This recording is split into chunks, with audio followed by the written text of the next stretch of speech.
Et, et la vie étant très intelligente, comme la réponse n'a pas abouti, il n'y a pas eu, ce cycle n'a pas été bouclé. Et la vie, elle cherche la résolution, elle cherche l'homéostasie, elle cherche à réguler, à remettre de l'ordre pour que ça fonctionne correctement. Ça se dérégule, ça se régule, ça se dérégule, ça se régule. C'est le principe de la vie en fait. Sauf que quand ça se régule pas correctement, la vie cherche à pouvoir réguler. Et donc elle va chercher à nous mettre dans des situations qui vont nous aider à revivre une sorte de même chose qui va nous faire repasser par les mêmes états où on pourra cette fois apporter une nouvelle réponse.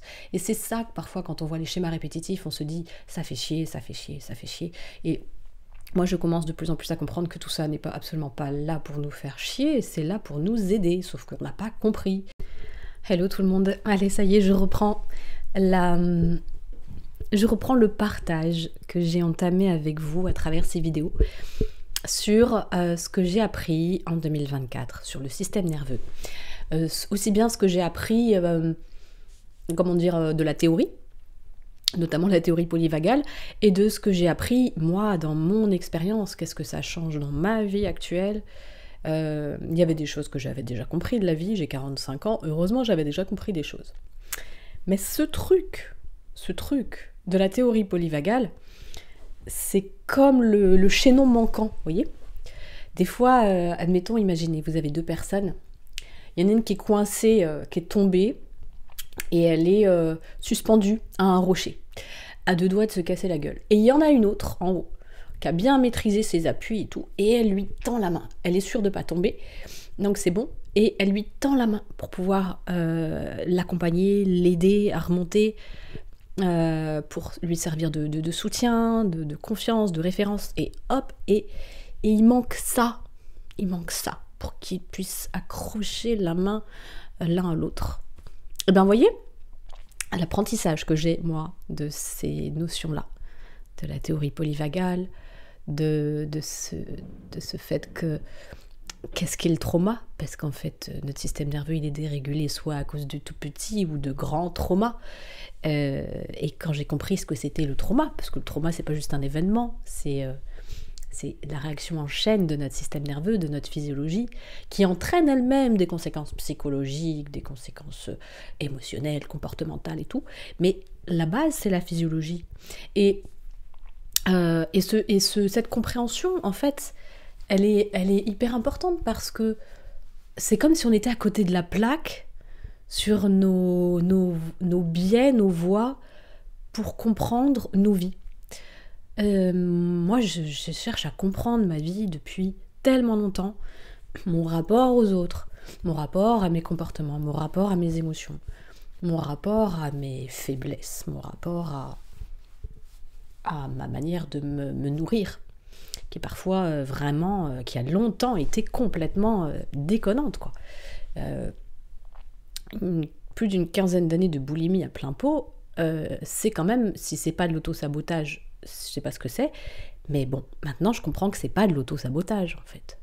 C'est un système nerveux dérégulé, c'est des liens non faits, c'est une relation à mon expérience et à mes émotions qui n'est pas là, et qui étant inexistante, et ben ça fait comme ce truc, vous savez, où il manque ça pour que le lien se fasse et qu'il y ait une possibilité d'enchaîner une action qui soit constructive sur le long terme. Vous voyez, on va vraiment parler de moyen terme et de long terme, parce que notre système de survie, lui, il est calibré pour nous sauver, ici et maintenant. Lui, il pense pas à « ça va créer tel dommage pour par la suite, ça va entraîner telle réaction en chaîne, tel événement de cause à effet, ou une difficulté, ou des conséquences relationnelles, ou je sais pas, lui, il s'en fout de ça. Lui, c'est je sauve ta peau. Voilà, sa mission, c'est il y a une insécurité, je sauve ta peau.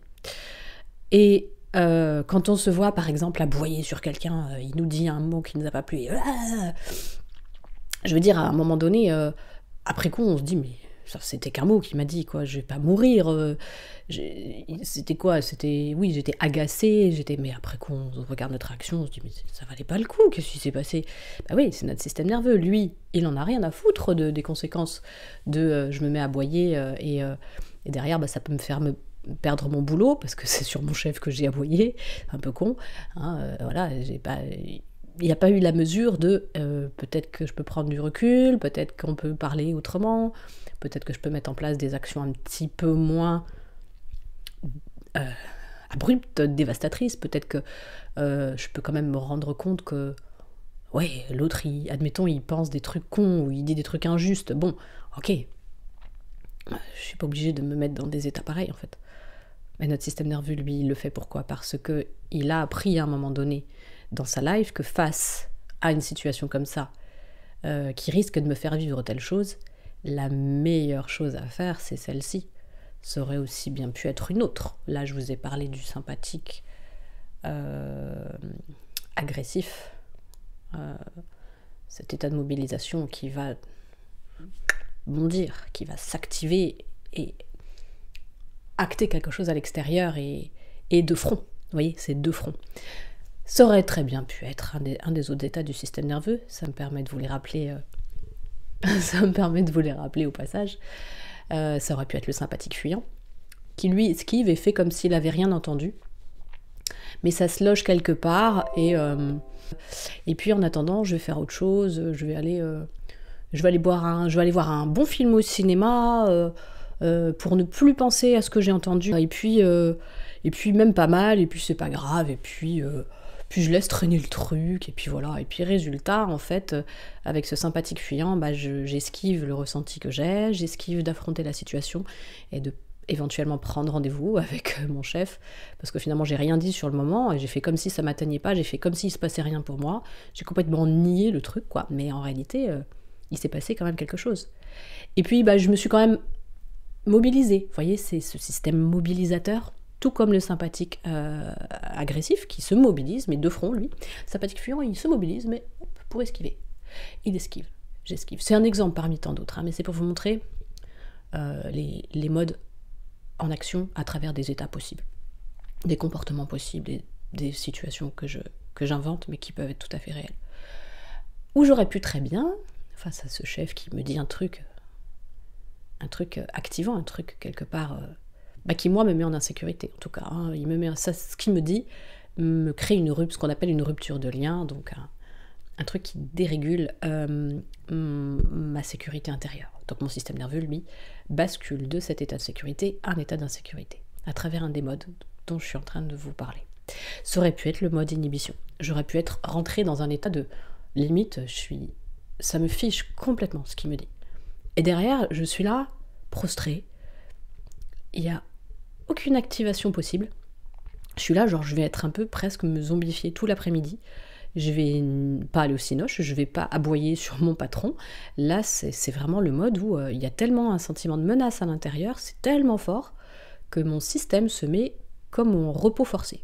Vous voyez, c'est comme un mini burn-out, je suis scotchée et il n'y a plus moyen d'agir, mon corps se met en inertie. Et je suis là avec ça en mode impuissance, hein, c'est ça, hein, impuissance. Voyez, c'est des petites nuances de comment ça peut réagir. Il y a encore d'autres modes, ce qu'on appelle les états mixtes, mais pour l'instant, je ne vais pas vous parler de ça. Donc, voir la vie sous l'angle de la théorie polyvagale, c'est vraiment aller observer que plutôt que de m'étiqueter de lâche, par exemple parce que je suis allée au cinoche et puis que j'ai fait comme s'il m'avait rien dit, je me rends compte quand même qu'il y a un truc qui va pas, mais même pas vu, même pas entendu. Je me mens un peu à moi, hein. Puis si les gens me disent quelque chose, des témoins, je dis non, ouais, ça va, tout va bien, alors que non, ça passe pas, il y a un truc qui bloque. Là, par exemple, je pourrais me mettre l'étiquette de lâche sur la tronche, l'air de rien, hein. Ou je pourrais me dire que moi, dans la vie, je m'encombre pas de problèmes qui sont vraiment mineurs, quoi. Non, je m'encombre pas de problèmes mineurs. Et je me raconte des histoires. Je me raconte une histoire. Parce que profondément pour moi, c'est pas mineur. Ça impacte quelque part. Ça m'impacte. Et ça va générer dans ma vie d'autres conséquences en chaîne qui partiront de ce déni et de ce manque de lien vis-à-vis de ce que je ressens. Je pourrais me qualifier d'impulsif qui ne sait pas se maîtriser, par exemple, vis-à-vis de ma réaction de sympathique agressif. Si j'ai aboyé sur mon patron et que derrière mon patron il me met un blâme ou qu'il me crée ça me crée des problématiques avec les autres collègues parce que le patron, je sais pas, moi, il devient imbuvable avec tout le monde, ou j'en sais rien, vous voyez. Ou en tout cas, voilà, je me retrouve avec des difficultés dont j'avais pas besoin, alors qu'en réalité, il n'y avait pas de vraie menace. Hein. La menace, c'était surtout pour mon image de moi-même. Mais la menace pour l'image de soi-même, vous voyez, elle dure quelques secondes, c'est pas quelque chose de palpable, de concret. Je peux rétablir mon image vis-à-vis de moi-même. Quelqu'un m'a dit un truc qui me plaît pas, bah oui, je me rappelle qu'il y a des tonnes de gens sur cette planète, qu'il y a des tonnes de gens qui seront pas en accord avec moi, des tonnes de gens qui me comprendront pas, des tonnes de gens qui vont avoir des comportements que je peux juger infantiles, inopportuns, injustes, humiliants, blessants, tout ce que vous voulez. Et ça va arriver, c'est le monde, c'est la vie, ça va arriver en fait. Est-ce que moi, pour autant, je me complique la vie et je remets toute mon image de moi en question, toute ma vie en question, tout ce que je suis tout simplement en question? Est-ce nécessaire? Est-ce que ça vaut la peine, vous voyez? Donc je peux me qualifier éternellement de colérique impulsif qui se met dans des situations où toujours ça complique la vie et ça me fait passer pour quelqu'un qui ne sait pas maîtriser ses nerfs et ça me fait passer pour quelqu'un de méchant et de mauvais alors que mais non, je suis pas ça, moi. Vous voyez, mais je peux coller cette étiquette, vous voyez. Alors que non, c'est mon système nerveux qui se protège. Il se protège parce qu'il y a une bonne raison. Est-ce qu'il attaque? Peut-être qu'à un moment donné dans sa vie, dans ma vie, et moi en tant que personne, quand j'étais enfant, c'est souvent quand je suis enfant, ce qui a pu se passer, c'est que à un moment donné, je me suis retrouvée dans une situation où il y avait une menace. Je n'ai pas pu répondre de front, je n'ai pas pu apporter une réponse qui me mobilise et qui mobilise quelque chose pour aller vers une résolution. Je n'ai pas pu, on m'a agressé, je n'ai pas pu répondre et je me suis prostrée, admettons, je suis rentrée dans cet état dorsal et je me suis jurée à partir de là, inconsciemment ou consciemment. Mais je me suis jurée que plus jamais, quand ça m'arriverait de nouveau, que quelqu'un m'atteint, quand quelqu'un m'atteint, et que ça me crée cette réaction-là, je me suis jurée de ne plus jamais revivre ce sentiment d'impuissance. Il est hors de question. Donc de ce fait, la réaction que j'ai mise à la place, c'est je traite le truc de front immédiatement, là, maintenant. Quoi qu'il en coûte. Et du coup, je suis devenue dépendante de cette réaction sans m'en rendre compte, en fait. Ou alors, j'ai pu comprendre qu'en ayant eu cette réaction impulsive qui gère les choses de front et qui aboie, qui accroche, qui attaque, qui combat, j'ai pu avoir une résolution tout à fait qui fonctionne, qui a fonctionné sur le moment. Et comme elle a fonctionné, moi, je me suis mis inconsciemment à l'appliquer pour tout. En fait, du coup, c'est comme une stratégie qui marche. Je sais pas, je prends un exemple débile, mais le poker, voilà, la meilleure stratégie, c'est de tricher. Enfin, je connais pas le poker, mais il y a une histoire un peu comme ça. Voilà, il y a des histoires de stratégie où on camoufle, on module, on n'est pas dans la droiture et la franchise et c'est tout le contraire. Voilà, si par exemple je décidais d'appliquer la stratégie quand je joue au poker à ma stratégie dans mes relations et dans ma vie, ça serait très compliqué. Vous voyez, l'idée, quoi. C'est qu'on met en place des stratégies et elles sont pas adéquates. Ou parce que elles sont pour éviter de ressentir quelque chose, ou pour réactiver ce sentiment de puissance que j'ai eu à ce moment-là, et que je pense, inconsciemment, mon système nerveux a intégré, que cette Cette puissance-là, c'est sympa de la ressentir de nouveau dès qu'il y a une insécurité. Et ça peut être un peu tout l'un ou tout l'autre. Et voilà, je vous ai pris des exemples avec ça. Pour l'inhibition, eh bien j'ai pu finalement, le fait de me retrouver inhibée, que je vous dise pas de bêtises, j'essaie de me connecter. J'ai pu imprimer finalement que quand je me mobilise, ça crée des dégâts. Voilà. Si par exemple, quand je me suis mobilisée, ça a créé des dégâts, quand j'ai été soit dans le sympathique agressif ou dans le sympathique fuyant, quand j'ai mobilisé mon énergie pour répondre à une situation inconfortable, insécurisante pour moi, ça a créé des dégâts. Du coup, j'ai pu retenir que en me taisant, en restant caché, en n'étant pas visible, en restant à l'écart des choses à traiter, en restant à l'écart des choses, et en faisant un peu le mort quelque part, et ben là j'étais tranquille, il m'arrivait rien. J'ai pu par exemple me faire, pour le coup la même situation, me faire agresser et puis faire le mort, et que ça m'a sauvé la vie. Et j'ai pu imprimer en fait que c'est la situation d'être prostrée comme ça est une situation où je suis sûre qu'il m'arrivera rien. Vous voyez, ça peut paraître stupide quand on écoute comme ça. Ça peut paraître stupide, ça peut faire penser avec notre cerveau qui réfléchit, qui analyse.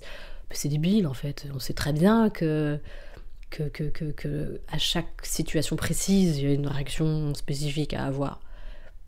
Mais notre système nerveux, je vous l'ai dit, rappelez-vous, au départ, lui, il n'est pas dans la réflexion sur le long terme, il n'est pas dans l'idée du bien-être à long terme, il n'est pas dans l'idée d'être en bonne relation, parce qu'on est dans un monde où c'est cool de collaborer les uns avec les autres, de se respecter.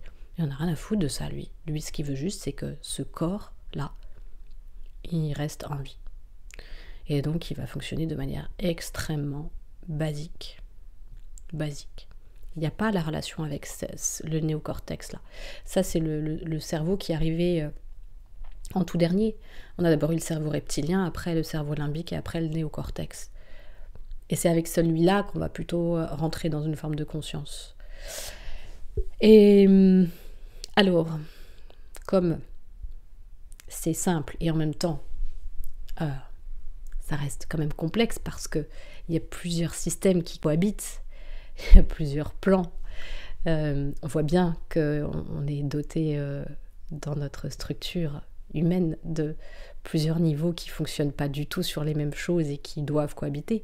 Le mental est là pour une bonne chose, notre émotionnel est là pour une bonne chose, notre instinctivo-moteur, plus en bas, lui, il est là pour d'autres choses. Et ils n'ont pas du tout les mêmes buts, ils ne sont pas du tout là pour les mêmes choses, et en même temps, ils doivent bien cohabiter. Et ils ne doivent pas se confondre, il ne doit pas y avoir de confusion, je ne dois pas prendre mon mental pour de l'émotionnel, mon instinctivo-moteur pour de l'émotionnel. Apprendre à faire la différence, c'est vraiment important. Ça me permettra de mieux comprendre mes réactions, ça me permettra de poser des actions plus justes. Mais il y a un truc contre-intuitif. C'est un peu le serpent qui se mord la queue sur ce coup-là. Mais en fait, regardez, je vous parle, je sous-entends, en vous parlant comme ça, ce que j'essaye de vous faire entendre, c'est que notre système nerveux, il est top parce qu'il veut nous faire survivre. Et je vous ai donné des exemples d'apprentissage quelque part qui ont fait croire à notre système nerveux que c'était mieux pour sa survie d'éviter telle chose ou de aller absolument vivre telle chose, tel ressenti en fait. C'est des états. On veut aller vers des états de sécurité. On a bien compris que c'était dérégulé dans le sens où ça nous fait faire, une fois adulte, des choses qui ne sont pas tout à fait en adéquation avec le réel, en termes de survie. Là, je réponds plus à ma survie, je réponds à des choses qui n'ont plus rien à voir avec la survie. Donc là, quelque part, il fait toujours son job, mais il le fait pas très très bien, et il n'est pas très très bien calibré, quoi. Alors, c'est pas systématique qu'il est mal calibré, mais il est souvent mal calibré, et dans certains domaines de nos vies, on va s'apercevoir qu'il est mal calibré. Après coup, on va se dire, mais c'est pas logique. J'ai eu Je suis sortie de mes gonds, j'ai eu cette réaction. Ou alors, mais quelle idée de se mettre en retrait, il n'y avait pas mort d'homme, vous voyez. Et donc l'idée, vous l'avez compris, c'est de miser plus sur une forme de raison, de l'emmener vers quelque chose qui est en rapport avec le réel et donc avec une forme de quelque chose de raisonnable, quoi. C'est raisonnable quand je me retrouve dans la situation avec le chef qui dit un truc pas cool, de pouvoir prendre du recul et de pouvoir en reparler à tête reposée, une fois que mon émotion elle est passée. Ça peut être cool ou alors si mon système nerveux parvient à se remettre dans un état plus soft, ça va pouvoir se traduire par pour le coup, on va y mettre du ventral. Le ventral, c'est cet état de sécurité, c'est cet état de lien, de confiance, de sécurité, de clarté, d'audace, de vigilance, tout à fait neutre et normal. Cet état où on est capable d'être aidé, d'aider les autres, d'être empathique, sans non plus s'oublier soi. Vous voyez, cet état où on est tranquille, on est en lien, on se sent en sécurité, on se sent capable de répondre aux situations. J'aurais pu mettre... évidemment, c'est normal que je sois dérégulée un petit peu, enfin je veux dire, on peut comprendre, il n'y a pas de souci là-dessus. C'est juste la réaction finale qui fait que, oh merde, je reste coincée dans un truc qui n'est pas adéquat. Je pourrais, si je régule mon système nerveux, arriver peu à peu à pouvoir, dans cette situation, y mettre ce qu'on appelle le ventral sympathique.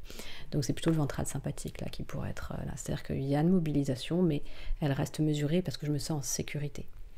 Je vais pouvoir discuter, je vais pouvoir y mettre même de la fermeté, de la mobilisation, mais en état de sécurité, je ne suis pas dans ma réactivité, je ne suis pas en train de balancer quelque chose que moi-même je ne maîtrise pas et qui forcément va avoir des répercussions, puisque si c'est fait sur un mode agressif, insécurisé en moi, ça va déréguler l'autre aussi, qui est sans doute déjà peut-être dérégulé d'ailleurs, mais bon.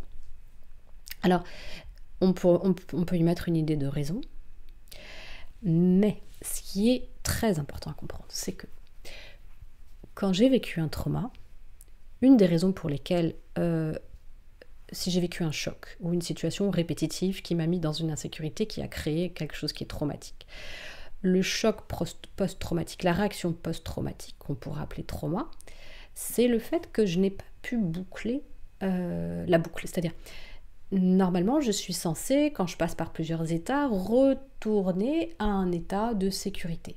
Après avoir soit fui, soit combattu, ou éventuellement, si je ne pouvais pas ni fuir ni combattre, grossièrement, je me suis mis en dorsale. Cette situation où je n'agis plus, je reste en mode... Il n'y a plus d'énergie, je suis inhibée, un peu prostrée, éventuellement.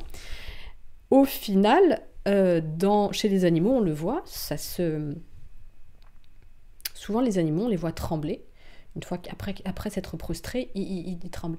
En tout cas, si j'ai pas pu boucler la boucle et revenir en sécurité après tout ça, après avoir pu laisser mon système physiologique, mon système nerveux, ma neurobiologie, remettre de l'ordre. Ce qui fait que j'ai vécu un truc, ok, il s'est passé ce qui s'est passé, il y a eu une réaction de ma part, j'ai répondu à la situation, et maintenant c'est fait, c'est calé, et mon système il est revenu à neuf. Presque, il est revenu à neuf. On voit bien, les animaux, ça les empêche pas, s'ils ont une mauvaise expérience, je ne sais pas, moi une souris avec un chat, ça l'empêche pas de continuer à aller chercher des trucs à grignoter, même si elle peut rencontrer un chat. Ça l'empêche pas, elle continue sa life en fait. Et bien nous, quand il y a eu trauma, le trauma ça signifie que finalement, je n'ai pas pu finir le cycle dans lequel j'ai pu revenir en sécurité, et que tout soit bouclé. Il y a une énergie qui a été retenue en moi, cette énergie que j'aurais dû dépenser à fuir ou combattre. Souvent, je suis tombée en mode dorsal et je n'ai pas pu fuir ou combattre. Et cette énergie-là, elle reste bloquée. Et c'est comme si, quelque part, en fait, la situation, la vie étant très intelligente, notre système est très intelligent, vous voyez comment il fonctionne. La digestion, de dormir, s'endormir systématiquement chaque nuit, se réveiller chaque matin, enfin c'est pas des choses qu'on désire, c'est pas des choses qu'on met en volonté. Ah, tiens, il faudra que je pense à m'endormir ce soir, il faudra que je pense à me réveiller ce matin. Non, ça se fait. Vous voyez, ou voilà la digestion. Je pense pas à ma digestion. Une fois que j'ai mangé, je m'occupe de ce que j'ai à faire et puis je pense pas à tout ça. Bon, on voit la magie de la vie. Hein, c'est cette intelligence de vie, qu'on croit en Dieu ou pas, on s'en fout. C'est pas la question. L'intelligence de vie, elle est devant nos yeux.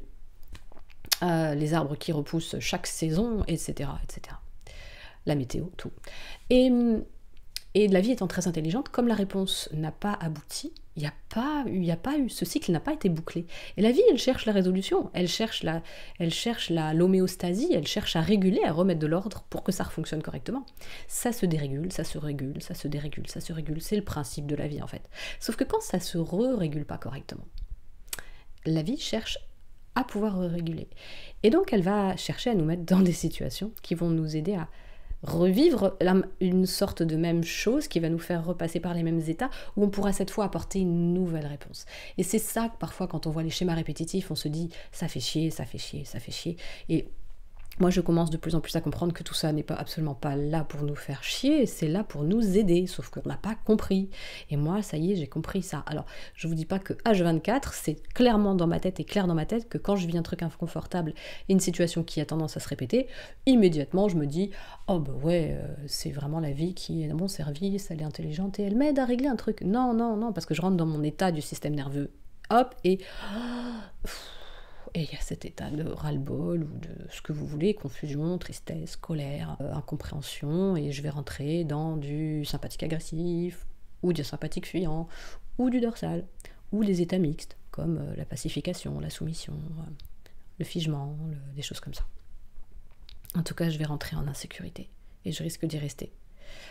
Le fait d'avoir compris, par contre, le fait d'avoir compris ça, j'avais compris que la vie était à mon service. Ça, je l'avais compris avant d'étudier le système nerveux. Je l'ai compris de manière philosophique, de manière spirituelle, de manière expérientielle. Je vois bien en fait à quel point il y a quelque chose qui n'est pas là pour me nuire. Je le sens. Je sens bien que toutes les difficultés que j'ai vécues, les relations compliquées que j'ai eues, les épisodes traumatiques que j'ai eus ne sont pas là pour me punir. Ils sont vraiment là à mon service. C'est juste que, faisant le lien avec la physiologie, quand j'ai étudié le système nerveux, quand je vous parle de chaînon manquant, j'ai vraiment compris comment ça se manifeste dans le concret. Moi, je suis comment dire, j'allais dire je suis perché, mais c'est pas que je suis perché, mais je suis très, très dans la recherche de sens, etc. Tout ça, une forme d'accès à la spiritualité qui est très, très importante pour moi. La compréhension, l'invisible, tout ce qui n'est pas palpable, ça m'intéresse, ça me botte, ça me parle. Et en même temps, j'ai beaucoup, beaucoup besoin de comprendre et que ça ait du sens et que ce soit relié à quelque chose de très concret. Et là, ça fait le lien. Voilà, c'est très concret. C'est cette compréhension de mon système de survie m'a aidé à comprendre tout ça. Parce que, comprenant que le trauma, c'est l'énergie retenue à l'intérieur et qui cherche à se décharger à tout instant, mais sauf que le souci, c'est que mon cerveau, au moment où il y a eu ce truc-là, est intervenu. Et c'est là où le néocortex, il est génial, mais c'est là où il vient nous squeezer aussi. C'est pour ça, chaque outil est merveilleux quand il fonctionne pour ce pourquoi il est fait. C'est encore un truc, mais tellement immense, ça, c'est que n'importe quel outil peut servir pour quelque chose qui est fonctionnel et pour quelque chose qui est complètement dysfonctionnel et pas du tout au service de la vie. Prenez un marteau, ça va pouvoir planter un clou, et puis si je le balance dans la tête de quelqu'un, bah, ça va l'abîmer, quelqu'un, ça va lui causer du malheur, du mal, quoi. Vous voyez, alors que c'est l'outil en lui-même, bah oui, il est fait pour ce pourquoi il est fait. Et selon comment je l'utilise, je vais pouvoir en faire quelque chose de très très très malsain. Et pas du tout au service de l'humain, pas du tout au service de la vie en général. Donc bah c'est pareil pour notre néocortex, ce gentil néocortex qui est censé nous aider à rationaliser, qui est là pour nous aider à raisonner, pour prendre du recul, pour modéliser les choses, pour pouvoir créer quelque chose, créer une carte de la base de ce qu'on va ensuite créer réellement avec nos mains, donc avec notre centre moteur, avec le centre qui est plus bas, là, qui nous aide à manifester les choses. Il faut bien les mettre sur carte avant, donc ça nous sert à modéliser, analyser, mémoriser, ça nous sert à ça, notre néocortex. Le problème, c'est que quand il commence à nous servir à mettre du sens sur des choses dont le seul sens est finalement que on doit laisser notre corps gérer, que c'est le seul truc à faire, le truc le plus intelligent à faire, que là, l'intelligence, elle réside dans le vivant, dans ce qui est déjà là, dans mon corps, qui est là, prêt à bien fonctionner. Et là, le fait de faire intervenir ça trop, bah, ça veut dire qu'on va se raconter une histoire sur ce qui nous est arrivé. Et le fait qu'on se raconte cette histoire, peu importe l'histoire, sur ce qui nous est arrivé, en essayant d'y mettre du sens, eh bien ça va empêcher le système de se remettre en place correctement. Je parle de notre biologie interne, notre système nerveux, de pouvoir décharger l'énergie, parce que tout ça c'est de l'énergie, hein, de l'énergie de mobilisation qui n'a pas pu sortir et elle est là, elle est coincée. Et le problème, c'est ça que j'étais en train de vous dire, c'est que le problème, c'est que elle est coincée souvent depuis tellement longtemps qu'elle est là comme une charge, et une charge qu'on sent mais qui nous fait peur. Et ça devient quelque part un problème, parce que si on sent bien que si on laissait décharger, si toutefois on a une petite intuition qu'il y a une charge là qui est là, ben, on ne sait pas ce que c'est, donc le fait de pouvoir comprendre ce que c'est, ça aide. Et puis l'idée de la laisser se décharger comme ça en un coup, c'est problématique, parce que ça peut faire un gros volcan, quoi. C'est comme une bonne charge d'énergie. Souvent, quand il se passe un choc pour nous, notre corps a tendance à créer quelque chose, une réaction. Par exemple, parfois il y a des tremblements. Si on a une grande peur ou qu'on a vécu un gros choc émotionnel, parfois le corps se met à trembler. C'est tellement normal. C'est ça, ça fait partie du jeu du déchargement dont je vous parlais. Et nous, avec notre néocortex, comme on est dans des cultures où le corps est souvent tabou, où les expressions corporelles sont souvent tabous, on en a peur, on ne sait pas, on s'est désolidarisé de la sagesse corporelle, de la sagesse de notre biologie, à des fins de toutes sortes, hein, de tabous ou de vouloir avoir une bonne image ou je ne sais quoi. Et on a perdu le sens que ça, c'est quelque chose de tout à fait bon pour nous, que des fois pouvoir crier, de pouvoir décharger des choses, que ça n'est pas un signe de perturbation mentale, mais bien au contraire un signe, je ne dis pas que c'est le cas tout le temps, hein, mais en cas de choc, c'est une réponse qui permet de décharger. Mais nous, le problème, c'est qu'on marche avec ça, on donne du sens, mais ça ne règle pas le problème physiologique. Et après, on ne comprend plus, et puis on veut donner du sens à tout, et c'est problématique. C'est bien de pouvoir donner du sens, mais on ne peut pas donner du sens à tout, surtout avec ce qui relève de notre système nerveux et de ces insécurités récurrentes. En fait, il faut mettre du sens, mais au bon moment et avec les bonnes choses. Et le problème, c'est que là, on essaye de mettre du sens avant d'avoir laissé le corps faire son job. Et c'est ça qui cause beaucoup, beaucoup de soucis. Et ça, je l'ai compris. Évidemment, je l'ai compris, mais le mettre en action dans ma vie, c'est tout un programme. Mais c'est au programme. C'est au programme. À la base, je voulais vous parler de quoi ? J'avais un truc précis à vous partager. Oui, je vous parlais d'auto-sabotage. Et donc, nous, on arrête de parler d'auto-sabotage maintenant. Quand je dis nous, c'est les gens de la formation avec qui je suis encore en contact et puis d'autres personnes qui ont suivi la théorie polyvagale et qui ont compris tout ce que je vous raconte. Il n'y a pas d'auto-sabotage, parce que, regardez, notre système nerveux nous fait faire des choses ou ne pas faire des choses qui nous font chier et qui nous saoulent et que parfois on maudit de ne pas avoir agi, ou on maudit d'avoir agi n'importe comment. Et on va parler d'auto-sabotage, mais vous l'avez compris avec le début de ma vidéo, c'est qu'il fait ça à notre service. Il fait ça parce qu'il a enregistré que ça, telle chose, si on la revivait ou si on ressentait de nouveau telle émotion, ça, c'était très dangereux pour nous, donc il nous empêche de le faire. Donc il est à notre service en quelque sorte. Certes, il s'y prend très très mal, hein. C'est un peu comme un parent qui va hurler sur son gamin parce qu'il est fatigué après sa journée de boulot, et que son gamin il veut juste un truc et que lui ça le fatigue, donc il va hurler dessus. Il s'y prend mal avec son gamin. Bon, l'idée c'est pas de juger, mais c'est une certitude que c'est autre chose qui aurait pu être beaucoup plus bénéfique pour tout le monde, aussi bien pour le parent qui a gueulé que pour l'enfant. Bon, voilà, on a fait ce qu'on a pu par ailleurs, vous voyez, c'est au service de... c'est ce qui est venu sur le moment, et ça a permis une forme de soulagement, ça a permis quelque chose, de pas constructif, mais ça a permis quelque chose. Et pour le système, ça a été une manière de... c'était la seule manière qu'il avait de fonctionner. On parle de survie, je sais que ça peut paraître fou, hein, mais pour notre système nerveux, quand il y a de l'insécurité, son but, c'est de faire taire cette insécurité, par quelconque moyen que ce soit. Vous voyez comment c'est important de comprendre ça. Sérieux, vous voyez à quel point c'est important de comprendre ça.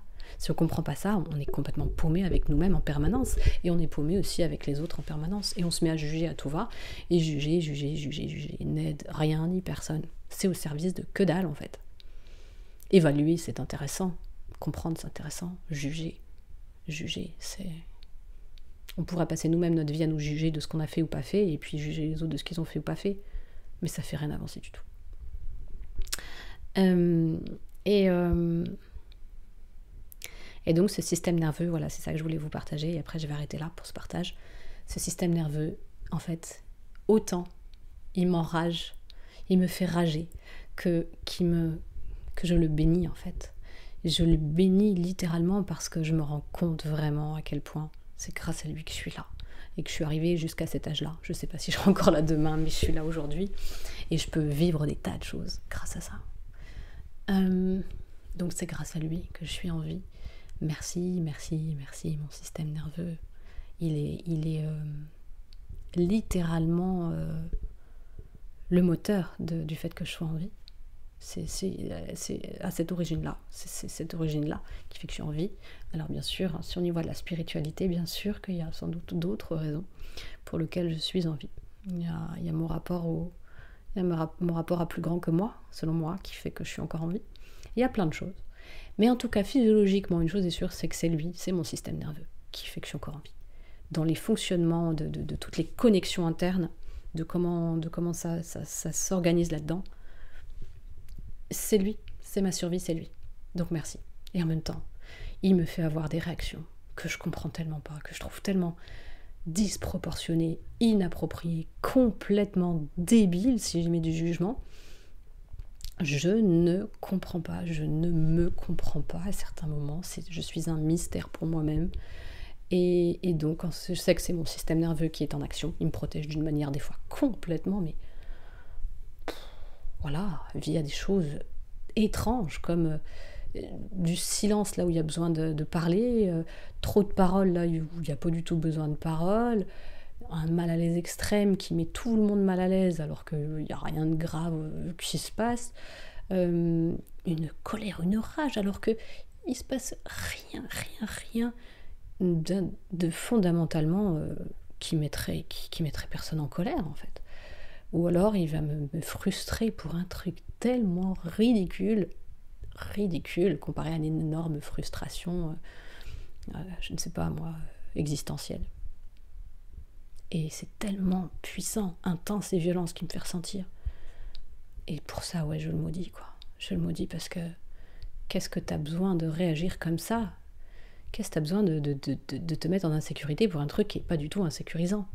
Mais lui, il n'a pas les codes. Lui, il a que les codes de mon ancien moi, de Valérie quand j'étais petite. Il a les codes de choc traumatique non résolu. Et lui, tant que c'est pas résolu, tant que je me suis pas occupée du sujet et que je n'ai pas mis en sorte les actions nécessaires à sortir de ce figement là fonctionnel.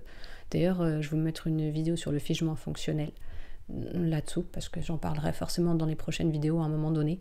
Mais Camille Thomas, elle en parle tellement bien. C'est magnifique comment elle en parle. Si ce mot vous parle, c'est comme ça quand je le prononce, il y a un truc qui vous dit figement fonctionnel, ça me parle ce truc-là. Allez regarder la vidéo, il n'y a pas de hasard. Et voilà ce que je voulais vous dire. Voilà, je le maudis et je l'aime. Je le maudis et je l'aime. Et mon ambition, parce que j'ai pas envie de mentir, je pourrais dire je l'aime mon système nerveux, merci, il m'a tellement aidé. Ouais, mais vraiment, hein, quand je suis en ventrale, quand je suis dans cet état de sécurité en ventrale, ah ouais, je peux vous dire ça, de tout mon cœur, je l'aime, mon système nerveux, merci à lui, il m'a tellement permis d'être en vie. Mais la plupart du temps, c'est encore tout un truc pour moi que de l'aimer profondément et de me dire ah ouais, cet organe-là, il est à mon service. Là où j'ai du pouvoir, parce que j'en ai pas beaucoup, puisque c'est lui qui prévaut et qui est là en amont de tout. Et il scanne la sécurité autour de moi, et moi, je sais pas, avec ma tête, j'ai aucun pouvoir sur lui. C'est lui qui va déjà faire. Là où j'ai du pouvoir, c'est de pouvoir conscientiser là où il m'amène, via les états dans lesquels je vais être, qui vont me faire avoir certains types d'émotions, certains types de sensations, certains types de pensées et certains types de comportements. Donc je vais pouvoir lire à travers son langage et donc comprendre dans quel état je suis. Ça, c'est en mon pouvoir. Ça, je peux le faire.